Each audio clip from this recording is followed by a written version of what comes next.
Throughout history, Africa has experienced a wave of European colonization, with most of its countries falling under the rule of foreign powers.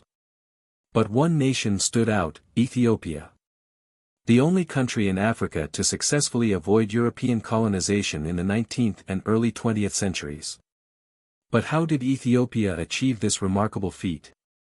In this video, we'll explore the fascinating story of Ethiopia's resistance, its powerful leaders, and the critical moments that helped the country escape the colonial grip. Welcome to our channel, and let's dive into the history of how Ethiopia escaped colonialism. Before we delve into the specifics of Ethiopia's unique story, let's take a step back and look at the broader context of Africa during the 19th century. European powers, driven by the desire for land, resources, and power, began carving up the African continent. This era of colonization accelerated after the Berlin Conference in 1884, where European nations divided Africa among themselves without considering the wishes of the indigenous peoples. From the Congo to Kenya, from Sudan to South Africa, many African nations were colonized. By the end of the 19th century, only two African countries remained independent: Liberia, founded by freed American slaves, and Ethiopia. Ethiopia's history of resisting foreign invasion goes back centuries. As one of the oldest nations in the world, its roots go deep into antiquity, with a rich culture and a powerful sense of identity.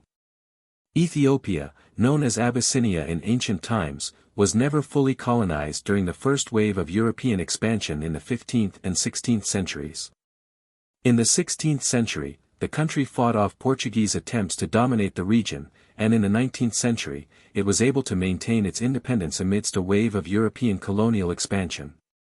But the late 1800s were a particularly dangerous time for Ethiopia. By the late 19th century, Italy was one of the European nations looking to expand its influence in Africa. The Italian government set its sights on Ethiopia, believing that it was the perfect target for colonization. The main reason for Italy's interest was Ethiopia's strategic location in the Horn of Africa and its vast resources. To further their goal, Italy sought to formalize their control over Ethiopia through a treaty. But it didn't take long for tensions to rise. In 1889, Italy and Ethiopia signed the Treaty of Wuchel, meant to establish diplomatic relations. But the treaty was controversial. The Italian version of the document made it look like Ethiopia was agreeing to become a protectorate of Italy, giving Italy control over Ethiopia's foreign affairs. However, the Amharic version of the treaty didn't contain this clause.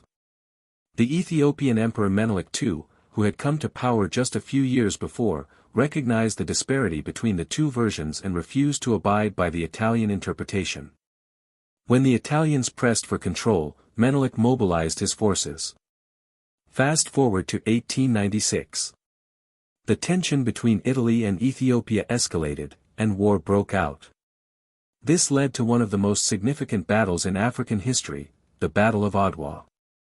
Emperor Menelik II, with the help of his generals and the unity of the Ethiopian people, assembled a massive army to face the Italian invasion.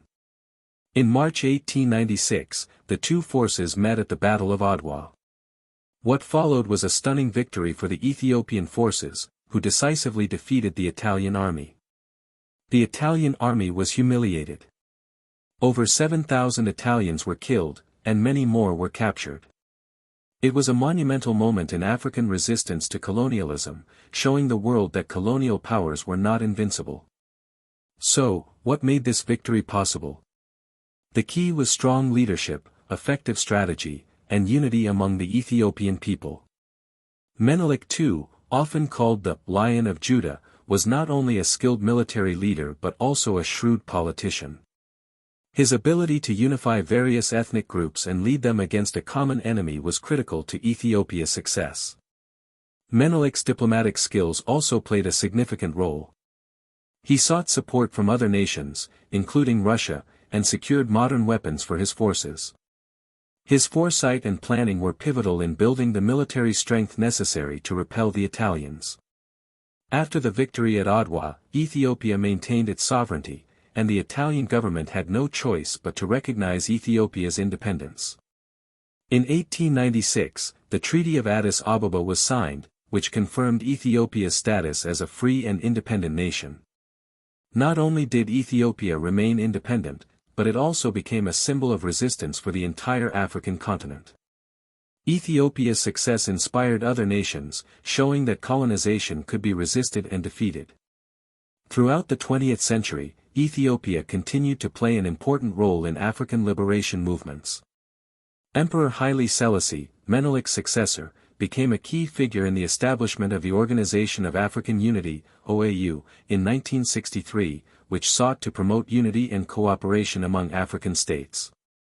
Ethiopia's status as the only African nation to have successfully resisted colonization made it a beacon of hope for other nations fighting against colonial and imperial forces. Ethiopia's escape from colonialism is not just a historical footnote, it's a testament to the resilience and determination of its people. While many African countries endured colonization, Ethiopia's victory at Adwa remains one of the most powerful moments in the struggle for African independence.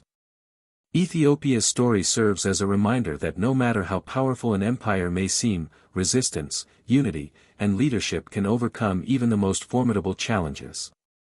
Thank you for joining us on this journey through Ethiopia's incredible escape from colonialism.